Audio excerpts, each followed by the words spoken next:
किसान कृषि मेला, ये मेले होते हैं जो सरकार के द्वारा आयोजित किए जाते हैं, जिसमें किसानों को फसल से जुड़ी हुई बहुत सारी चीज़ें हैं, कृषि से जुड़ी बहुत सारी चीज़ें हैं जिनके बारे में जागरूक किया जाता है। अगर मैं उदाहरण के तौर पे आपको बताऊं तो जैसे कीट नियंत्रण है, जिसे हम पेस्ट कंट्रोल बोलते हैं, या वित्तीय साक्षरता है, और अलग अलग सरकारी योजनाओं के बारे में जानकारी दी जाती है, किसानों को जागरूक किया जाता है। नमस्कार, मेरा नाम है दीपक और मेरे YouTube चैनल में आपका स्वागत है। और तो मैं आपको बता दूं कि जो हमारी आने वाली वीडियो है, इसके अंदर आपको क्या क्या मिलेगा, ताकि आप पूरी वीडियो को देखें और उस जानकारी का फ़ायदा उठाएं। पहली जो जानकारी हमें इस वीडियो में दी जाएगी वो रहेगी फाइनेंशियल लिटरेसी के बारे में, फाइनेंशियल एजुकेशन के बारे में, जिसमें मूल रूप से तीन योजनाएं हैं जो वित्तीय सहायता हैं बहुत बड़ी किसान के लिए, जिसमें पहली है प्रधानमंत्री जन धन योजना, दूसरी है जीवन ज्योति बीमा योजना और तीसरी है सुरक्षा बीमा योजना। प्रशिक्षण योजनाओं के बारे में हम बात कर रहे थे, जिसमें कि कुछ ऐसे प्रशिक्षण दिए जाते हैं जिससे आजकल के युवा सीख सकते हैं और रोज़गार के अवसर अपने लिए तैयार कर सकते हैं। बीज के बारे में, कैसे अलग अलग वैरायटी के बीज सरकारी बीज भंडारों में उपलब्ध हैं, जिनमें जो कीटनाशक विरोधी भी हैं और उनसे अच्छी फसल भी आ सकती है। और सबसे अच्छी चीज़ है कि यहाँ से जो बीज हम खरीदते हैं उनमें हमें काफ़ी कम, प्राइवेट दुकानों के मुकाबले काफ़ी कम रेट पर सरकारी बीज भंडारों से हमें मिल सकते हैं। उसके बाद हमें जानकारी दी जाएगी मिट्टी के ट्रीटमेंट के बारे में, सोइल ट्रीटमेंट के बारे में, कि कैसे हम मिट्टी का कार्बन बढ़ा सकते हैं, अपने खेतों से निकले वेस्ट का इस्तेमाल करके उसका खाद बना सकते हैं, और कैसे हम कच्ची गोबर को ट्रीट करके खेतों में डाल सकते हैं, और हम वर्मी कंपोस्ट का भी उसमें एप्लीकेशन डाल सकते हैं, खेतों के अंदर उसको अप्लाई कर सकते हैं। और उसके अलग जो गवर्नमेंट स्कीम्स जिनके बारे में जानकारी दी गई है वो हैं खेती के लिए ज़रूरी कुछ दवाइयाँ, जिसमें से ट्राइकोडर्मा बिवेरिया बेसियाना हैं, उनके बारे में जानकारी मिलेगी। और हम खेती से जुड़े हुए कुछ यंत्र भी खरीद सकते हैं, कुछ इक्विपमेंट भी खरीद सकते हैं, जिसमें सरकार हमें लगभग मान के चलिए आप 50 से 60% तक सब्सिडी देती है। तो आप इन चीज़ों को ध्यान से सुनिए, इसका लाभ मिलेगा। आज जो है आपको जो सामायिक इस समय जो फसल खेत में खड़ी है, जो पकने के कगार पर है, और जो आगे अक्टूबर में जो फसल बोई जाएंगी रबी की, उनके बारे में जानकारी दी जाएगी। और भी कृषि विभाग में कौन कौन सी योजनाएं चल रही हैं उसके बारे में भी जानकारी दी जाएगी।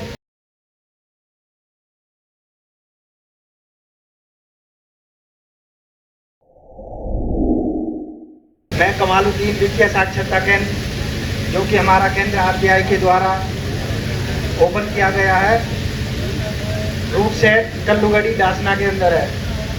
डासना में जो है ऑन रोड पड़ता है। तो गवर्नमेंट जो स्पॉन्सर्ड स्कीम्स होती है, जो कि बैंक के द्वारा जो गवर्नमेंट स्पॉन्सर्ड स्कीम्स है, बैंक के द्वारा जो चलती है, मैं उनसे आपको अवगत कराता हूँ।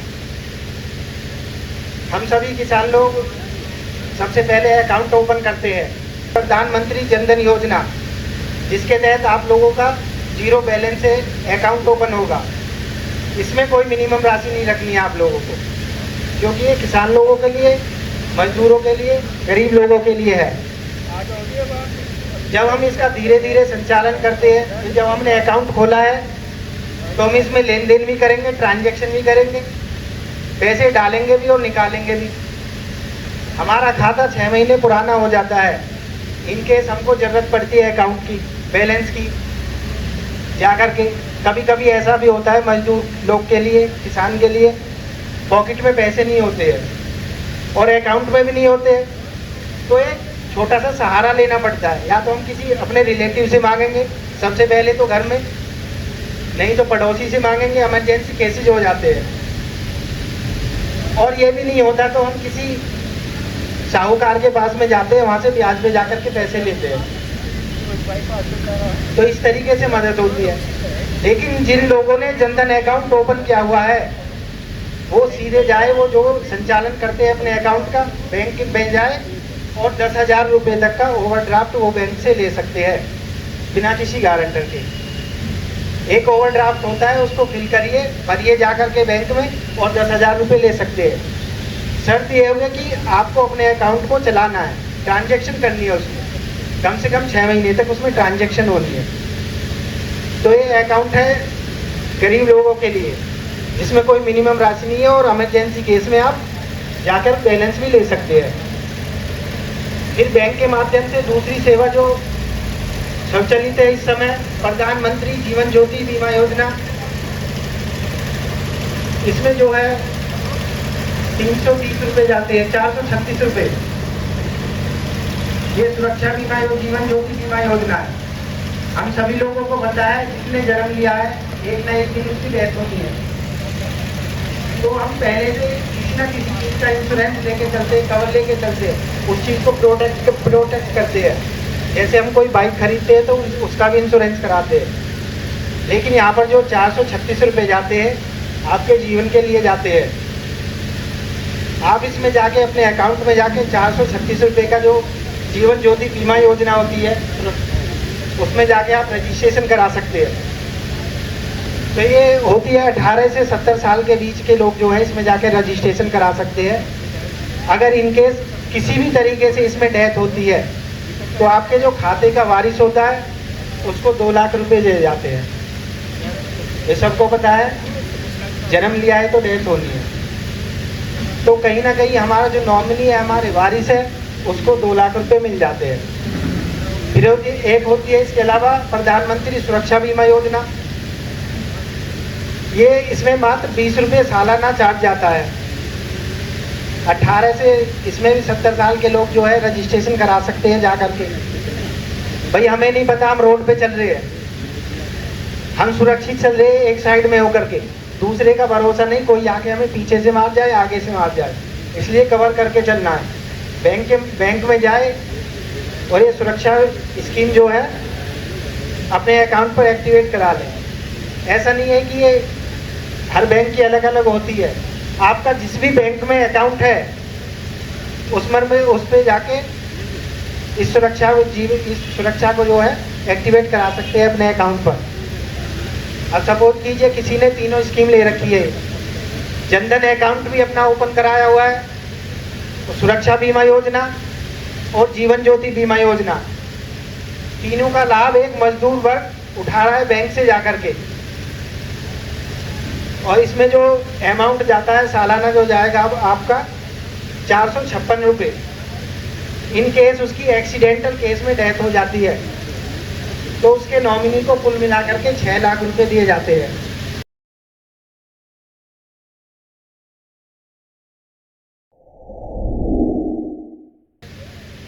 इसमें मोटर बाइंडिंग भी है, कंप्यूटर से रिलेटेड भी है, महिलाओं के लिए टेलरिंग भी है, ब्यूटी पार्लर का भी कोर्स है, डीटीपी मोबाइल रिपेयरिंग जो कि फ्री ऑफ कॉस्ट है। उसमें ना तो आपसे कोई पैसा लिया जाता है, यहाँ तक कि कोई अगर आप में उसका बच्चा रहना चाहता है तो रहने के लिए हॉस्टल भी फ्री है, वहाँ पर खाना पीना सारा कुछ फ्री है। और जो ट्रेनिंग के बाद जो आपको टूल्स किट मिलती है वो भी फ्री दी जाती है। वहाँ पर आपका ना तो कोई पैसा लगता है ना चार्ज लगता है, सिर्फ उसमें उम्र होती है 18 से 45 साल के बीच के लोग उसमें जा कर के ट्रेनिंग ले सकते हैं। उसमें मुर्गी पालन, मत्स्य पालन, उसमें बहुत सारी ट्रेनिंग्स है। मैं अभी आपको पंपलेट दे दूंगा, मेरे पास में पंपलेट रखे हुए हैं।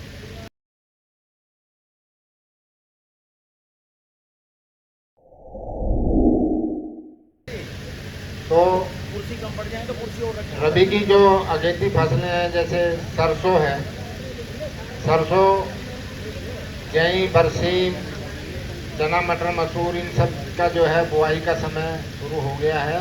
15 अक्टूबर तक इनकी बुआई हो जानी चाहिए। हम सब किसान हैं और जो है हर घर में तेल की ज़रूरत पड़ती है, सरसों के तेल की।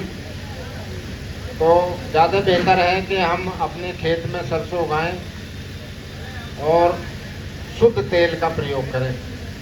मार्केट में जो तेल उपलब्ध है उसमें कई तरह की मिलावट है और जिससे प्रयोग करने से हमारे शरीर में कई तरह की बीमारियां पनप रही हैं। तो आप सभी कृषक बंधुओं से मेरा गुजारिश है कि अपने खेत पर सरसों उगाएं। पिछले वर्ष कृषक बंधुओं ने बहुत बड़े क्षेत्र में सरसों की खेती की है। उम्मीद है कि आप लोग इस साल भी, इस वर्ष भी जो है सरसों की अच्छी बुआई करेंगे। उसके लिए हमारे राज्य के कृषि बीज भंडार हापुड़ चुंगी पर बीज आने वाला है। आप खेत की तैयारी शुरू कर दें और वहाँ से आप बीज लेकर के बोएं। सरसों की जो हाइल्डिंग वैरायटी है वो है पूसा मस्टर्ड, यानी पूसा सरसों 28 29 30। पूसा मस्टर्ड 28 29 30। तो इसके अलावा पीली सरसों भी 2 साल से हमारे गोदामों पर आ रही है। इसकी तेल की जो क्वालिटी है बहुत अच्छी है। तो पीताम्बरी नाम से पीली सरसों आती है, आप उसकी भी बुआई कर सकते हैं। इन जो पूसा की वैरायटी है इनकी पैदावार 18 से 22 क्विंटल प्रति हेक्टेयर है। इसके अलावा इससे अधिक पैदावार की जो अगर आप प्रजाति बोना चाहें तो वो है RH 749। RH 749 वैरायटी जो है इसकी पैदावार 25 से 28 क्विंटल प्रति हेक्टेयर है। ये नहीं, ये काले रंग की है। ये काले रंग की है, मोटा दाना है और बहुत उत्तम क्वालिटी की प्रजाति है और ज़्यादा पुरानी नहीं है। 2013 में जो है ये रिसर्च सेंटर से रिलीज हुई है। नोटिफिकेशन इसका 2013 में हुआ है। तो आप जो है इस प्रजाति को बो सकते हैं। पीताम्बरी पीली सरसों बो सकते हैं। पूसा की जो पूसा मस्टर्ड 28 29 30 वैरायटी है उनको बो सकते हैं। बहुत अच्छी वैरायटी है। ये सब आप इनकी बुआई कर सकते हैं।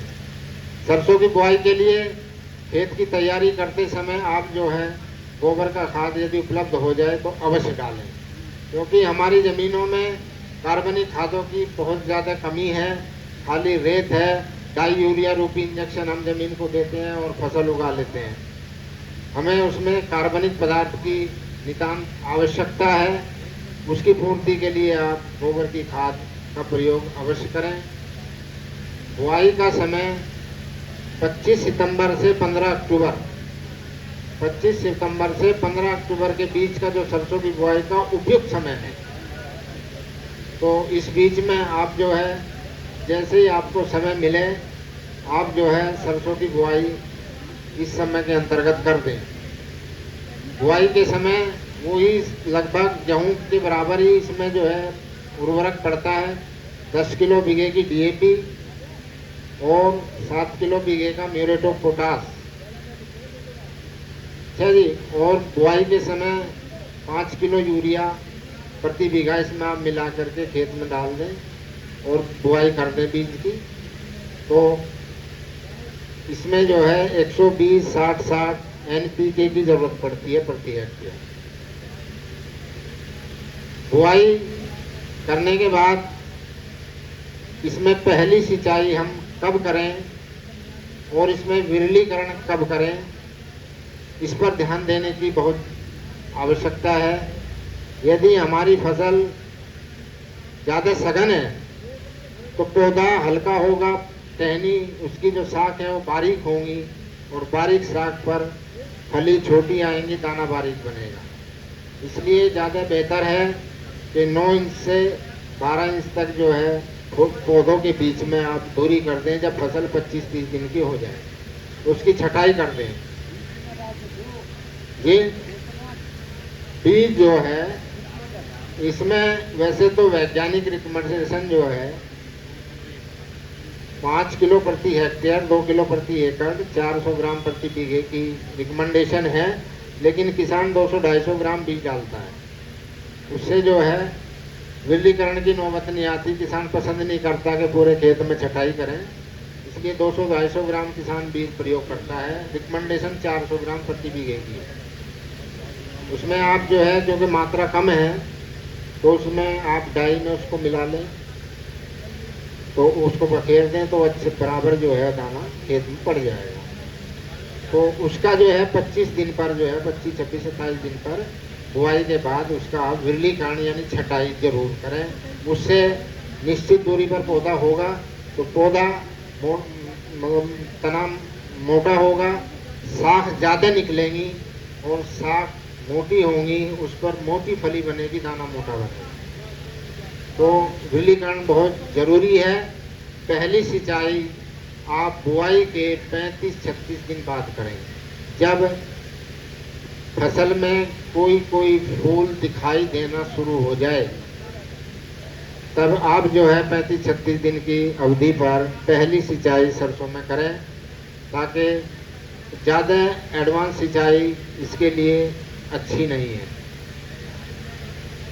उसके बाद बुआई के समय हमें क्या क्या देना चाहिए, मैंने डाई बताई, यूरिया बताया, पोटास बताया। एक चीज़ और है सल्फर।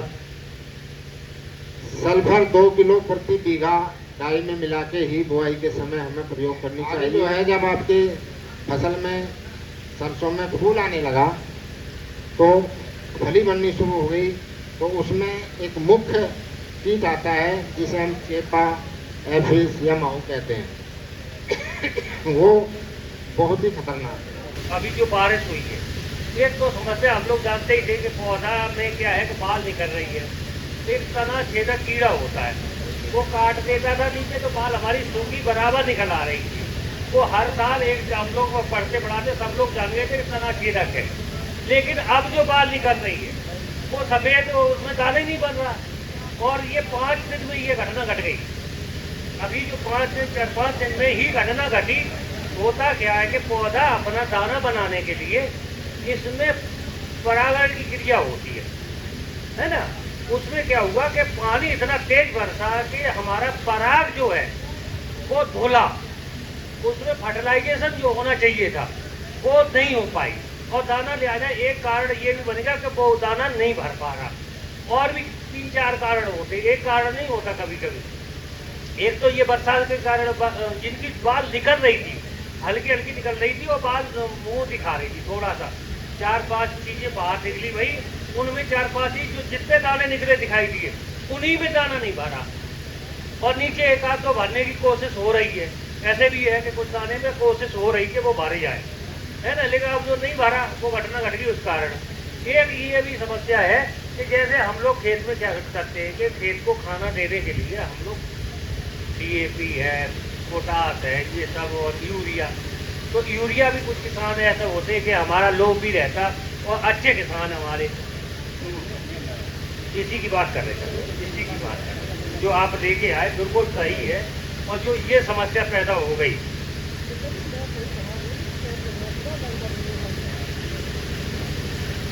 देखो आप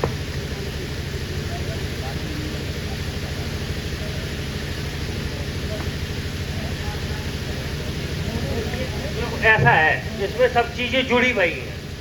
जो इसमें इतने ढेर सारे लाए थे, एक दो चीजें ये है, जैसे आप बाल खींच रहे हो ना, ये थोड़ा लाल लाल आ गया, ये वही परिवार का कीड़ा है। जैसे गन्ने में कंसुआ लग जाता है, ऊपर हल्का सा खींचोगे तो वो गिडार नीचे रह जाती है, इसमें भी गिडार नीचे है, और ये उसी का कीड़ा का प्रकोप है। इसमें पानी की दिक्कत नहीं भाई, हर बाल में पानी से नहीं हम कह सकते कि हर बाल का पानी से ही है। कुछ पानी के कारण भी कुछ बाल में दाना नहीं भर पाया है, पराग आपका धुल गया, परागण की क्रिया हो रही थी, पॉलिनेशन बहुत धुला है, और दाना हमारा वंचित रह गया बनने से। कुछ कारण ऐसे होते जैसे मान लो पूरा खाना नहीं मिला, पोटास तीन चीजें देते हैं, फास्फोरस देते हैं, यूरिया देते हम, और पोटास डालते हैं, ठीक है ना। और तीनों खादों का अलग अलग बंटवारा हो गया, तीनों का 3 भाई है, तीनों का काम अलग अलग खेत में करते। जो पोटास होती है वो काम करती है आपके दाना भरने में। पोटाश का पूरा काम रहता है कि दाना आपको पूरा भरने में कोशिश करती है। और जो आपकी यूरिया होती है उसका काम होता है लाख बढ़ाने, मोटा मोटा काम समझो। और फास्फोरस होती है तो फास्फोरस का काम होता है कि जड़ें बढ़ा। तो मान लो तो अलग अलग काम है तीनों के। तो पोटाश की क्या कमी रह गई है, उन खेतों में भी बाल में दाना कम बनता है, कुछ दाने खाली रह जाते हैं। तो लोग कहते हैं कि डॉक्टर साहब हमारा तो ये दाना भरा ही नहीं, तो एक वो भी कारण होता है। अब क्या है इस समय, अब क्या करें? अब तो एक काम हो सकता है कि जिनके बाल जो तना छेदक वाली है उसका अब कोई इलाज नहीं है, अब ये खिंच रही है तो अब इसमें कोई इलाज नहीं होगा। यहाँ पर कीड़ा ने काट दिया, हमारे पास कोई ऐसा इलाज नहीं है। दुकानदारों को चक्कर न पड़ना, वो अभी भी तुमको भेज देंगे। हाँ, वो अभी भी दे देंगे काटे, अभी भी काटे पर डालने में कोई फायदा नहीं। 2000 रुपए का चूना और लग जाएगा। हमें दवाई नहीं बेचने आए, हम तुमसे कोई ऐसी बात नहीं करते कि वो तुम्हारे गाँव से रोज करते। तो हम तुम्हें ऐसी बात नहीं बताए कि डॉक्टर आपने हमारा नुकसान करवा दिया। कल हम यहाँ पता लगे दुकान पर खड़े मिले, आप आ जाओ वहाँ से इधर आते हुए, डॉक्टर साहब ये क्या कर दिया। तो इसलिए बड़ा सदके ही सब चीज़ें होती हैं। इसमें जो है जो बाल सूख गई है तना छेदक से जो खिंच रही है, वे तो 2-4 पेड़ 1 स्क्वायर मीटर में आपको अगर मिल रहे हैं तो वो नुकसान समझो, उसको बर्दाश्त करना है। ठीक है, अब जिनकी पानी से धो गया पराग, वो भी अब हम नहीं कुछ कर सकते। वो भी आपको जो सफ़ेद अभी चाचा बता रहे हैं तो एकदम से सफ़ेद सफ़ेद हो रहा है। वो जिस खेत में पानी बरस गया और बाल निकल रही थी, पराग धुल गया बाबूजी आपका। अब क्या है कि अब बाल, अब एक काम कर सकते, थोड़ी सी दवाई है कि जिनकी बाल अब गावे से निकल रही है उन खेतों में क्या करो कि इनके बाद यहाँ पर चले जाओ। एक जो इफ्को वाले हैं, आए तो नहीं बैठे कोई, इफ्को वालों पे अभी भी एक NPK एक छोटी बोतल आती है। हाँ, वो देखो बैठे भैया, इनसे लेके एक NPK का ना, उससे थोड़ा सा एक स्प्रे मार सकते हो, तो उससे तुम्हारी जो ग्रेन फिलिंग है वो थोड़ी मजबूत हो जाएगी। ठीक है, और कोई अभी दवाई जो कीड़ा वाली दवाई वो कतई डालने की जरूरत नहीं है। एक काम और करते रहना, सुबह जाना खेत पे, करीब इतने टाइम मत जाना, इतने टाइम बड़ा मुश्किल होता है। सुबह चले जाना खेत पे, जब सूरज उग रहा हो उस समय जरूर जाना, और खेत पे नीचे बैठ जाना। बैठोगे तो जो पेड़ है ना उसमें थोड़ा हाथ मारना, पेड़ में हाथ मारना, और वहाँ ध्यान से देखना कोई एक छोटा सा कीड़ा उड़ के दूसरे पेड़ की तरफ तो नहीं जा रहा है। एक छोटा भुनगा कीड़ा होगा, भुनगा कीड़ा, वो दूसरे पेड़ की तरफ तो नहीं जा रहा है। तो फिर जो है आप वहाँ सजग हो जाओ, तब आप दवा, तब हमें बताना है ना, तो वहाँ हम दवा डलवाएंगे। अब जो खतरा है एक कीड़ा का, सारे कीड़ों का खतरा एक स्टेज होती है, हर स्टेज पे एक समय के अनुसार होता है। लास्ट में पकते समय एक BPH कीड़ा लगता है, ब्राउन प्लांट हॉपर, है ना, इससे भी बहुत बड़े नुकसान हो जाते, खेत के खेत सूख जाते। हम लोग समझ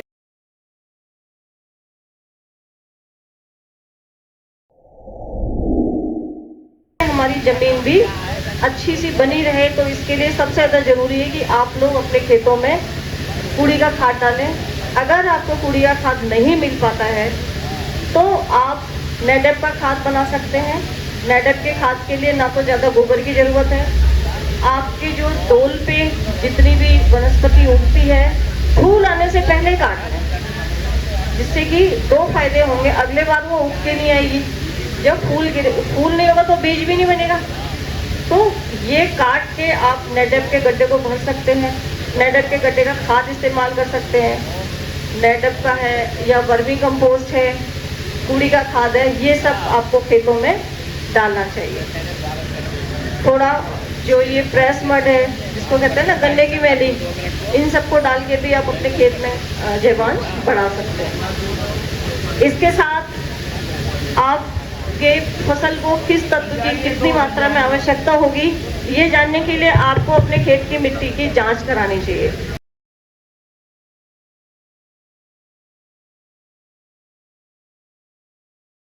रसायन बायोपेस्टिसाइड को बढ़ावा देने के लिए 75% छूट पर ये बायोपेस्टिसाइड उपलब्ध है। आजकल आप जानते हैं कोई भी दवाई का स्प्रे कर दो, छोटी छोटी दवाई का भी, कोई भी दवाई अमूमन मैं कोरोजन की नहीं बात कर रहा, कोरोजन तो बहुत महंगी 1800 रुपये की बैठेगी, कोई भी दवाई 400-500 रुपये से कम नहीं बैठती, ठीक है। वो 400-500 का अल्टरनेटिव आपको मिल रहा है, क्या? ट्राइकोडर्मा और बेविरिया बेसियाना केवल 75 रुपये की आती है। तो एक तो हमारा 75% छूट पर 25 रुपये की आपको पड़ेगी, ये आपको 100 रुपये देने होंगे पहले, 75 रुपये आपके खाते में पहुंच जाते हैं डीबीटी के माध्यम से। तो इस तरह से केवल 25 रुपये की ही 1 किलो दवाई मिलती है, जो कि 1 एकड़ के लिए पर्याप्त है। इसका प्रयोग कैसे करेंगे, हो सकता है डॉक्टर साहब ने चर्चा कर ली होगी, अगर नहीं करी तो फिर भी मैं बहुत जल्दी 2 मिनट में बता देता हूँ कि इसका प्रयोग कैसे करना है। देखिए, अभी आप लोग आने वाले समय में आप गेहूँ बोएंगे या सरसों बोएंगे, मुख्य फसल तो यही है, ठीक है ना। गन्ना भी कुछ लोग करेंगे। तो खेत की अंतिम जुताई से पहले इस दवाई को मिला देना है। कौन सी को?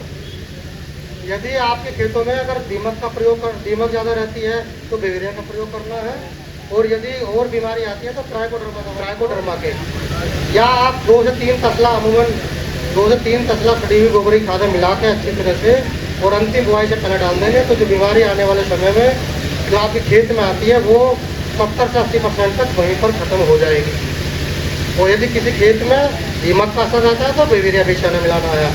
तीसरा मत जो है, हमारी मैं योजना की बात कर रहा था, उसमें पीठ पर लादने वाली मशीन, उस पर भी 50% छूट और अधिकतम 3000 रुपये तक का अनुदान भी है। उसके लिए क्या करना, आप कहीं से भी खरीद लीजिए उसको, बिल पक्का होना चाहिए। पक्का बिल का मतलब GST वाला बिल हो, और वो हमारे आप कार्यालय में जमा कर देंगे। तो आपको उससे पहले थोड़ा टोकन निकालना पड़ता है, पहले तो यही प्रक्रिया थी, अब पिछले 2 सालों से टोकन की व्यवस्था कर दी गई है। टोकन की व्यवस्था आप एक पीठ वाली मशीन से लेकर बड़े मंजा या 10 लाख तक की जो योजना छूट वाली है, उनके लिए भी एक सी प्रक्रिया है, उसका भी मैं भी बता देता हूँ। इसके अलावा हमारी चौथी योजना में जो चौथा मत है, ये हमारी है बखारी टंकी अनाज की। 5 क्विंटल अनाज की टंकी पर अब की बार 1500 रुपये का अनुदान रहेगा। इसमें से ज़्यादातर किसान यहाँ के अग्रणी किसान हैं, सब जानते होंगे, लेकिन फिर भी मैं एक प्रक्रिया दोबारा से बता देता हूँ। यंत्रों के बारे में, जब भी यंत्रों का रजिस्ट्रेशन शुरू होता है, अखबार में निकाला जाता है नंबर 1 तो लखनऊ स्तर से ही, उसमें मंडल का नाम खोला जाता है। हमारे 18 मंडल हैं, उसमें खोल दिया जाता है कि फला फला मंडल की ये डेट निश्चित है। वो डेट क्या है कि उस दिन कंप्यूटर पर आप अपना रजिस्ट्रेशन कर सकते हैं, अपना पंजीकरण कर सकते हैं कि हमें ये यंत्र चाहिए। इस जनपद के लिए भी वो उसकी डेट खुल जाएगी। जब हमारा मेरठ मंडल की डेट होगी, आपकी वो डेट आपको लगातार अखबार में देखते भी रहेंगे। साथ ही साथ आपको पता होगा कि आप किसी न किसी ग्रुप में हमारे कृषि विभाग के कर्मचारियों से जुड़े हुए हैं। मंचासीन सभी अधिकारियों को मेरा नमस्कार। गांव के प्रधान जी और मेरे प्यारे किसान भाइयों, आप सभी को मेरा नमस्कार। मैं पहली बार यहाँ बोलने जा रही हूँ, तो आप सभी से मैं ये बस अनुरोध करूँगी कि मैं SMS की तरह कृषि विज्ञान केंद्र गाजियाबाद पे नवनियुक्त हूँ, और आप सभी से पहली मेरी प्रार्थना ये है कि आप लोग अपनी सॉइल की टेस्टिंग ज़रूर कराएं। हमारे केंद्र पर सॉइल टेस्टिंग की सुविधा अच्छे से उपलब्ध है। ये टेस्टिंग के लिए मैं सिर्फ इसलिए बोल रही हूँ कि आज के समय में मिट्टी में अगर समस्या है तो फसल उत्पादन अच्छा भी नहीं होगा, और उसकी जो क्वालिटी है वो भी अच्छी नहीं होगी। आजकल बीमारियां बढ़ रही हैं, सभी को शुगर, डायबिटीज, ब्लड प्रेशर और डॉक्टरों का खर्चा बढ़ रहा है। उसे घटाने के लिए सबसे पहले अगर मृदा स्वस्थ है और तो आपके पेड़ पौधों में कीट बीमारियां कम आएंगी। उसमें अगर ऑर्गेनिक कार्बन ज़्यादा है तो भी आपको उसके मतलब उसकी पैदावार। अपना नाम बता दीजिए। मैं Anjum Washne, plant protection unit Rajapur से। मैं आपको 2 दवाइयाँ बताती हूँ जो कि जैविक हैं। पहली है ट्राइकोडर्मा और दूसरी है बेविरिया। ये दोनों ही दवाइयाँ जैविक हैं और ये हमारे बीज शोधन और भूमि शोधन के लिए अच्छी है। अगर आपके खेत में दीमक की समस्या है तो आप बेविरिया बेसियाना का प्रयोग कर सकते हैं, और अगर आप इसका प्रयोग करते हैं ट्राइकोडर्मा का जो कि जैविक है, तो इससे आपकी आने वाली फसल में जो बीमारियां हैं और कीड़ों की समस्या बहुत ही कम हो जाती है। इसको आप गोबर की खाद में मिलाकर यूज़ कर सकते हैं।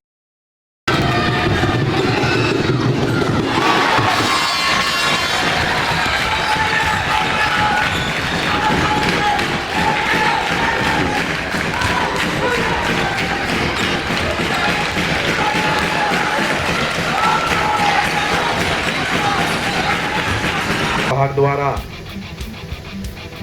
समय समय पर किसान भाइयों को जागरूक करने के लिए जिला स्तर पर, ब्लॉक स्तर पर KVK के द्वारा समय समय पर नई नई तकनीक की जानकारी हमारे जिले में जिला कृषि अनुसंधान के वैज्ञानिकों द्वारा, जिला कृषि विभाग के जिला कृषि रक्षा इकाई हो या किसानों से संबंधित बीज खाद के अनुदान का मामला हो, कृषि यंत्रों का मामला हो, गोष्ठियों के द्वारा समय समय पर हमें सभी जानकारी दी जाती है। उसका लाभ भी हम अब हर जागरूक किसान इसका लाभ उठा रहा है। सभी को पता है कि किसान सम्मान निधि भी बैंक में सीधे खातों में आ रही है। इसी प्रकार हमारे कृषि बीजों पर अनुदान हो या कृषि यंत्रों पर अनुदान हो, वो भी पोर्टल के द्वारा डाउनलोड किसान भाइयों को जिस चीज की आवश्यकता होती है उसे कर उसके खाते में डायरेक्ट वो लाभ प्राप्त हो रहा है। तो मैं तो हमारे जो विभाग के कृषि विभाग के कर्मचारी हैं, मैं उनकी भी बहुत प्रशंसा करता हूं कि समय समय पर जिला स्तर पर गोष्ठी हो या ब्लॉक स्तर पर हो, गांव स्तर पर भी जाकर किसानों को जागरूक कर रहे हैं।